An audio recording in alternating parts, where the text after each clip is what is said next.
Gimana caranya dosa Anda ditebus?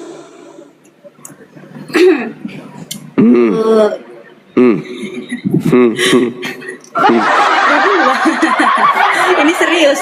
Ini versi serius Bang, yang tadi versi. Ayo.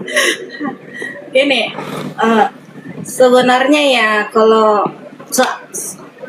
nanti aku bilang dibilang framing juga ya. Gimana ya bilangnya? Lalu apa dong? Gimana dong? Penyaliban ini Bang, itu apa namanya ya? Apa itu? Apa namanya ya? Gimana dong? Nanti kalau aku bicara, nanti di framing kan katanya gitu. Karena kan kita juga takut juga. Ini si Santi udah memframing gini kan gitu kan, takut dihakimi juga. Gitu. Buat saudari Santi aja dulu. Selamat, nyaman hidup, mendapat keselamatan dari upah yang dilakukan. Assalamualaikum warahmatullahi wabarakatuh. Teman-teman setia channel Zanikun dimanapun Anda berada. Selamat datang kembali di ruang diskusi yang tidak hanya mengasah pikiran, tetapi juga mengguncang jiwa. Sebuah forum di mana kata-kata bukan sekadar rangkaian huruf, melainkan panah yang menembus dinding keyakinan yang selama ini dianggap kokoh. Disinilah kita menyaksikan bagaimana kebenaran diuji, kebiasaan lama digugat, dan pemahaman baru ditawarkan tanpa basa-basi.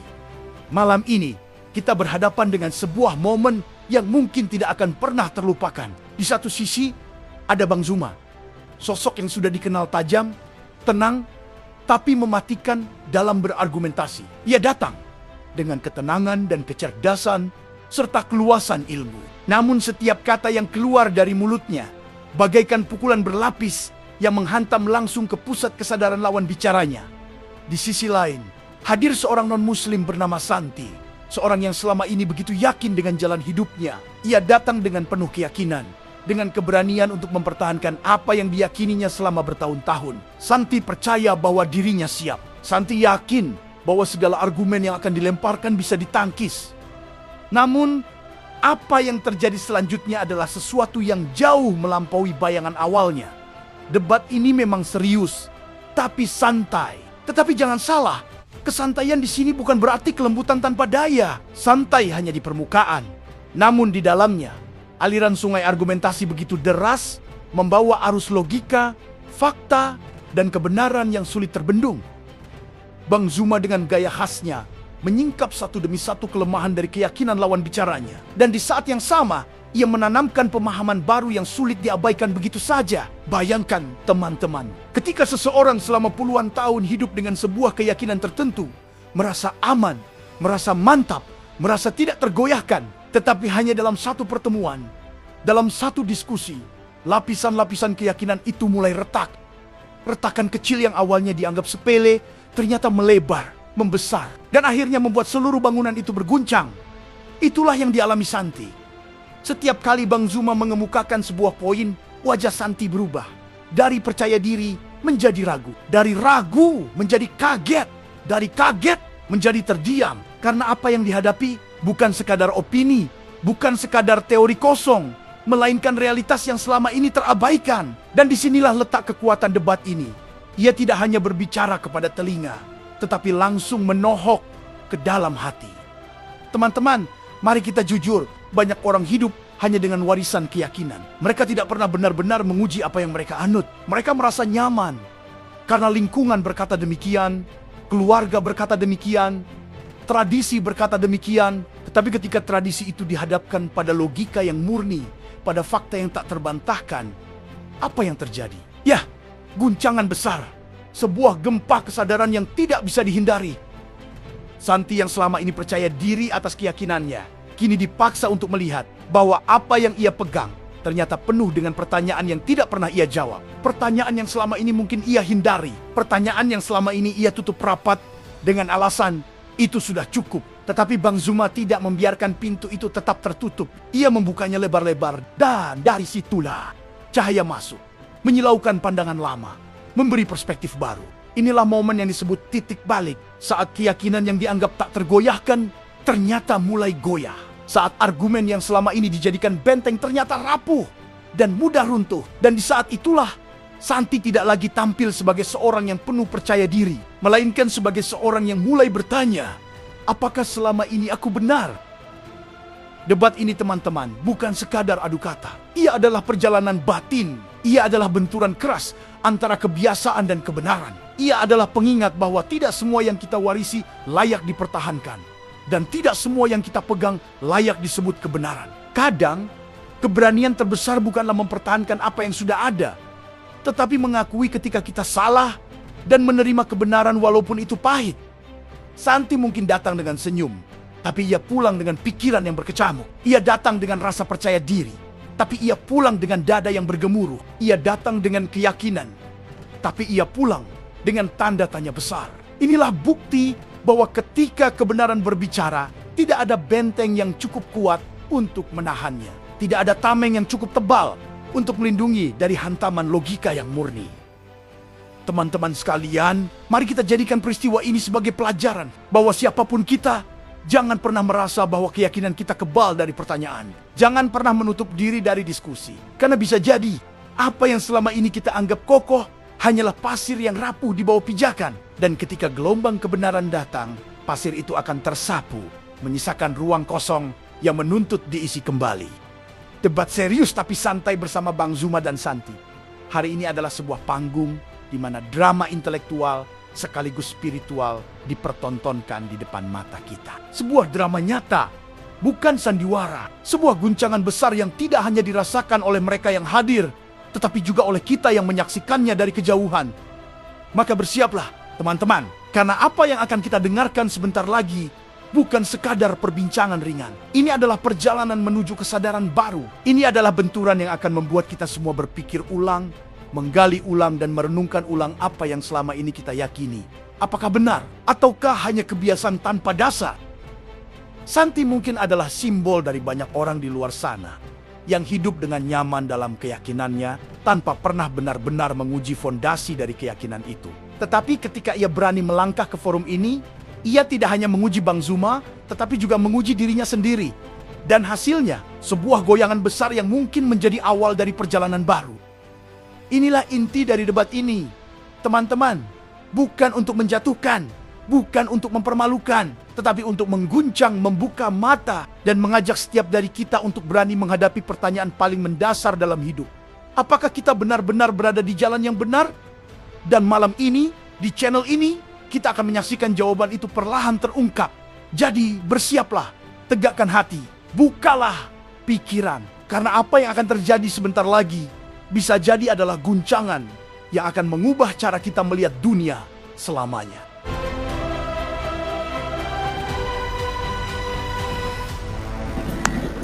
Jujur ya Bang, aku tuh sebenarnya nggak pernah nonton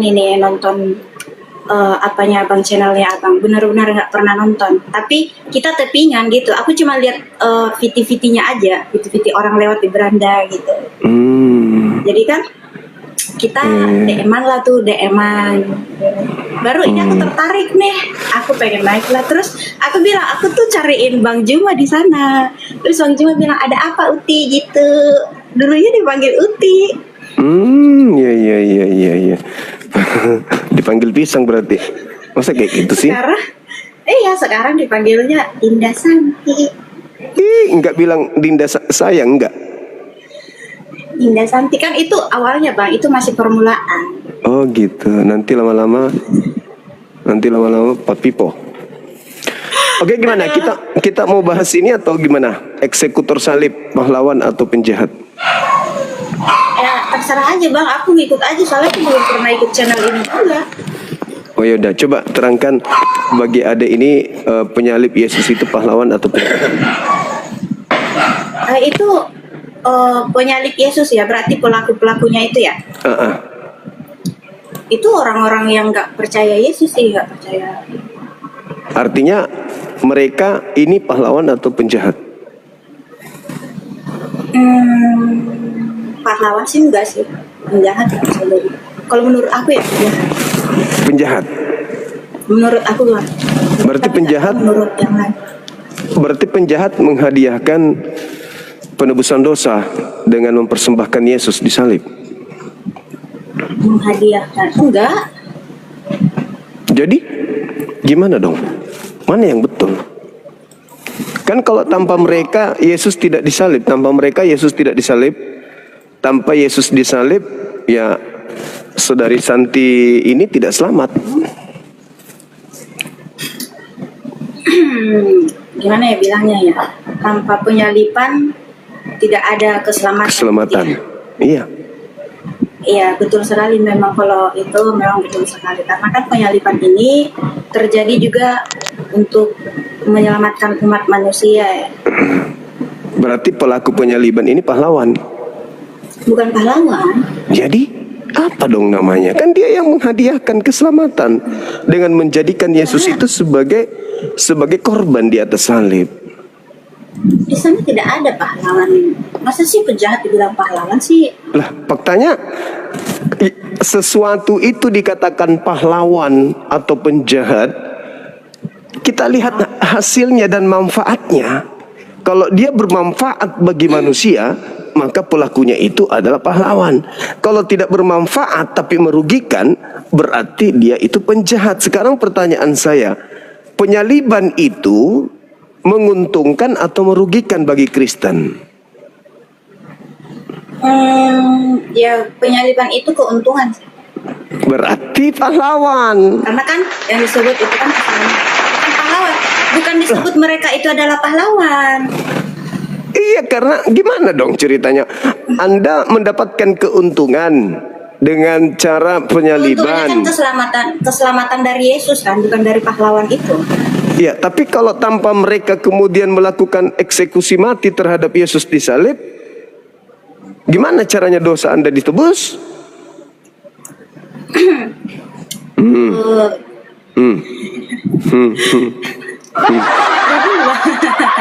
Ini serius. Ini versi serius Bang, yang tadi versi. Ayo. Ini sebenarnya ya kalau nanti aku dibilang framing juga ya. Gimana ya bilangnya? Aku nggak tahu jelasinnya sih, Mah. Nanti kalau aku bicara, nanti di framing kan katanya gitu. Karena kan kita juga takut juga. Ini si Santi udah memframing gini kan gitu kan, takut dihakimi juga. Gitu. Buat saudari Santi aja dulu. Selamat, nyaman hidup, mendapat keselamatan dari upah yang dilakukan kemudian oleh Yesus mati di atas tiang salib. 1 Korintus 15:17, tanpa kebangkitan sia-sialah imanmu dan kamu masih tetap hidup di dalam dosa. Berarti sangat bermanfaat penyaliban itu. Berarti orang-orang yang menyalibkan Yesus itu pekerjaannya sangat bermanfaat bagi saudari ini. Berarti mereka pahlawan atau penjahat? Mereka nggak ada pahlawan, mereka tidak pahlawan kok Abang. Gimana dikatakan bukan pahlawan? Dia yang menghadiahkan keselamatan dengan mempersembahkan Yesus di atas salib. Penyaliban ini Abang Juma, penyaliban ini adalah bagian dari rencana. Berarti Tuhan sudah merencanakan para pelaku penjahat ini sebagai pahlawanmu. Lalu apa?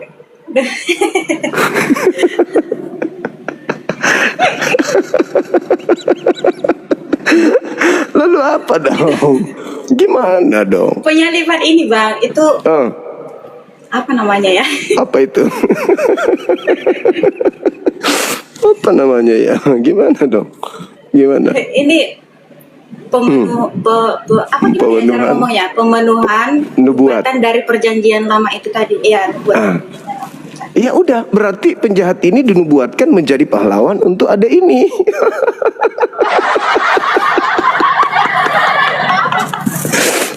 Ya, ada itu Bang Juma, ada. Tidak boleh gitu. Itu namanya tidak tahu berterima kasih. Bukan. Gimana? Abang tahu apa? Kenapa Kenapa Yesus disalibkan itu? Karena itu kan adalah salah satu bukti kasihnya bahwa Bapa. Melalui kasihnya Bapa terhadap umat manusia. Nah, sekarang ada nggak Bapak mengajarkan bunuhlah Yesus?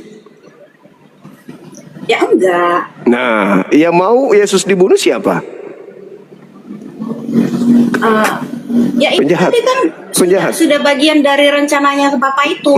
Makanya saya tanya, di mana tertulis rencana Bapak itu membunuh Yesus? Kalau ditanya gini, Ayo, ayo.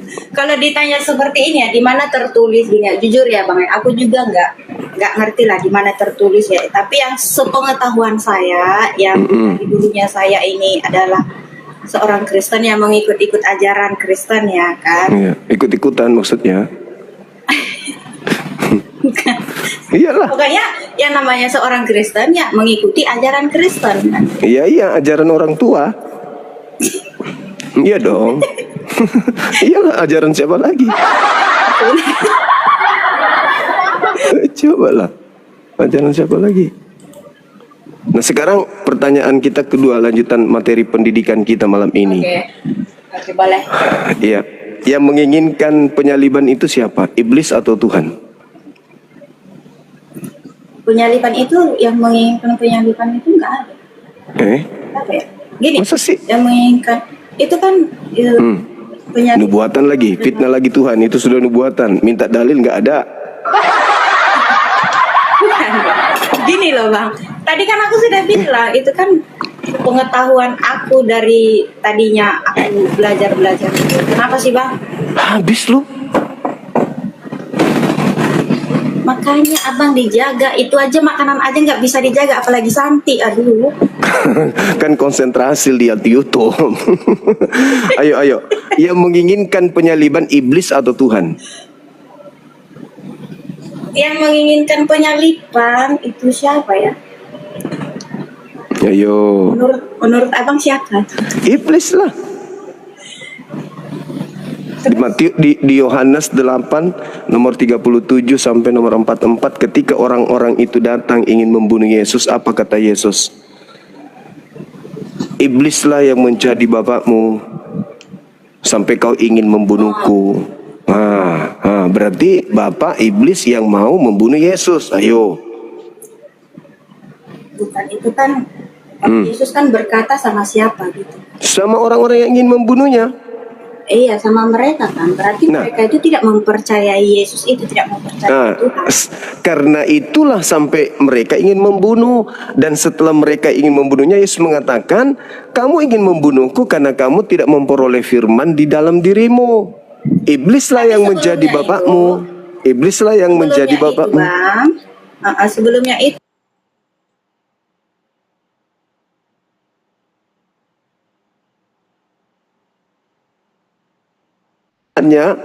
Tuhan itu maha tahu, tapi apakah Tuhan mau menghentikan kejahatan yang manusia sendiri mau lakukan? Tuhan kan tidak mengatakan, jangan jahat.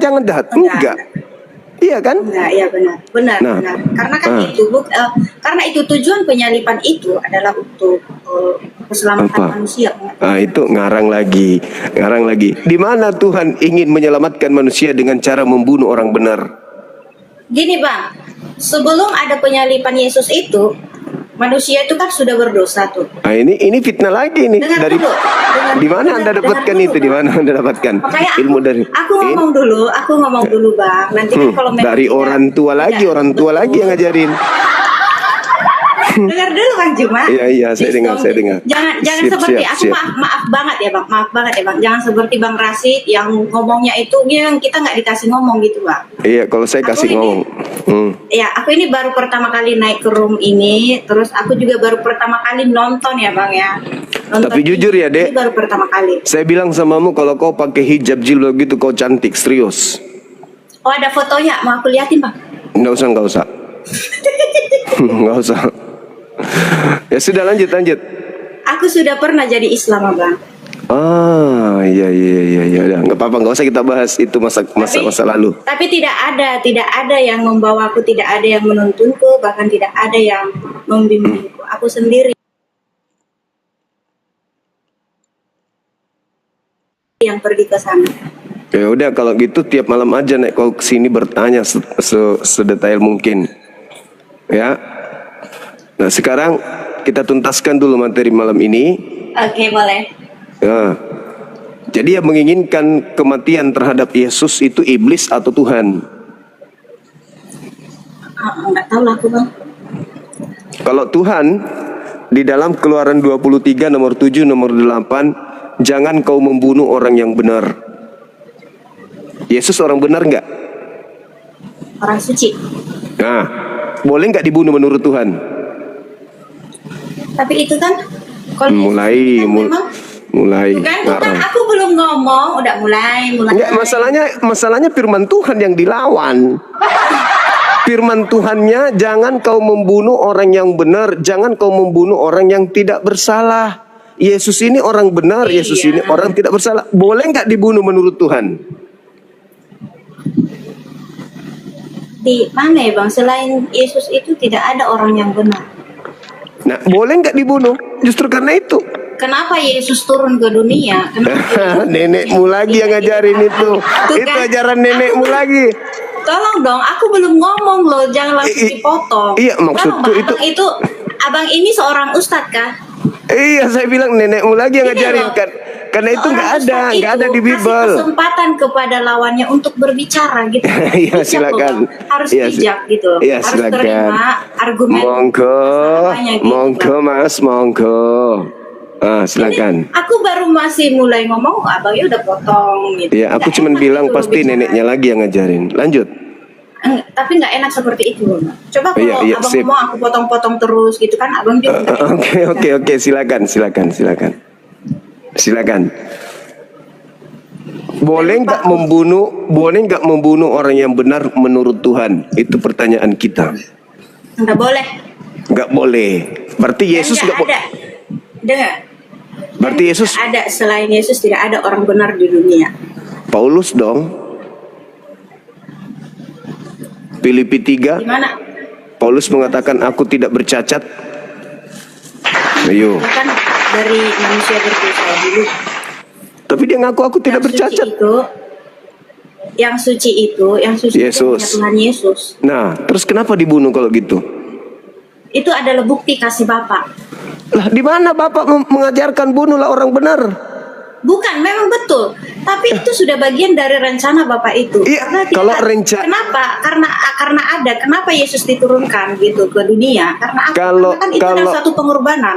Kalau ada rencana berarti ada firman. Mana firmannya bunuhlah orang yang benar?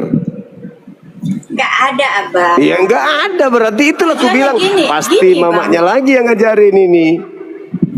Karena nggak ada firman Tuhan yang mana? Tolong Bang, di sini tuh antara kita loh, aku dan Abang aja dan netizen. Tidak ada mama aku di sini. Iya, maksudku kalau tidak ada firman Tuhannya. Jangan disebut mamaku, jangan disebut nenekku. Kalau tidak ada Hanya firman aku dan Bang Tuhannya, Bima dan netizen sini ya. kalau tidak ada firman Tuhannya, lalu siapa yang ngajarin adik ini jadi Kristen tetangga? Dengar dulu. Aku jujur karena orang tua aku Kristen ya aku diturunkan. Nah, itulah yang ku bilang. Berarti adik ini bukan diajarin sama Tuhan. Tapi kan kita belajar dari kecil itu kita sudah belajar. Nah, sekarang kalau belajar, mana hasil dari belajar itu bahwa Tuhan mengajarkan membunuh orang benar? Nggak ada di. Nggak ada, ya sudah, nggak ada berarti. Nggak ada. Berarti membunuh Yesus itu adalah keinginan setan, bukan keinginan Tuhan. Ya udah Bang, lanjutlah lagi Bang. Begitu, ya.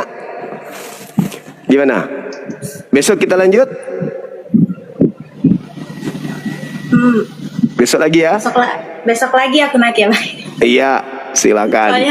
Soalnya udah ada yang Iya, oke. Ya, Silakan. makasih banyak ya Bang waktunya. Makasih. Bang Baginda. Siap. Teman-teman, inilah kenyataannya. Kebenaran tidak bisa ditutup-tutupi. Ia mungkin ditolak, ia mungkin dihindari, ia mungkin dicemooh, tetapi pada akhirnya ia akan tetap bersinar. Tidak ada kegelapan yang cukup pekat untuk memadamkannya. Kita baru saja menyaksikan bagaimana satu percakapan sederhana mampu mengguncang pondasi keyakinan yang selama ini dianggap kokoh. Dan itu membuktikan satu hal. Jika keyakinan bisa runtuh hanya dengan pertanyaan logis, maka ia tidak pernah benar-benar kokoh sejak awal. Bang Zuma sudah menunaikan bagiannya, menyampaikan dengan jelas, lugas, tanpa keraguan. Santi sudah menerima bagiannya. merasakan benturan keras yang tidak mudah ditelan. Sekarang, giliran kita semua. Apakah kita berani jujur pada diri sendiri? Apakah kita berani menggali lebih dalam, mencari, dan mengakui kebenaran meskipun pahit? Ingatlah, teman-teman, hidup ini terlalu singkat untuk dipertaruhkan pada keyakinan yang rapuh. Jangan biarkan warisan buta menentukan masa depan kita. Jangan biarkan kebiasaan lama menutup mata kita dari cahaya yang sesungguhnya. Kebenaran itu ada. Ia jelas, ia kuat, ia mengguncang. Dan bagi siapa saja yang berani menghadapinya, ia akan menjadi cahaya yang menuntun jalan sampai akhir hayat. Maka, buka hati, buka pikiran, dan jangan pernah takut untuk diuji. Karena yang benar akan tetap berdiri, sementara yang rapuh akan runtuh dengan sendirinya. Sampai jumpa di diskusi berikutnya. Ingat, kebenaran bukan untuk ditakuti, tapi untuk dipeluk. Wassalamualaikum warahmatullahi wabarakatuh.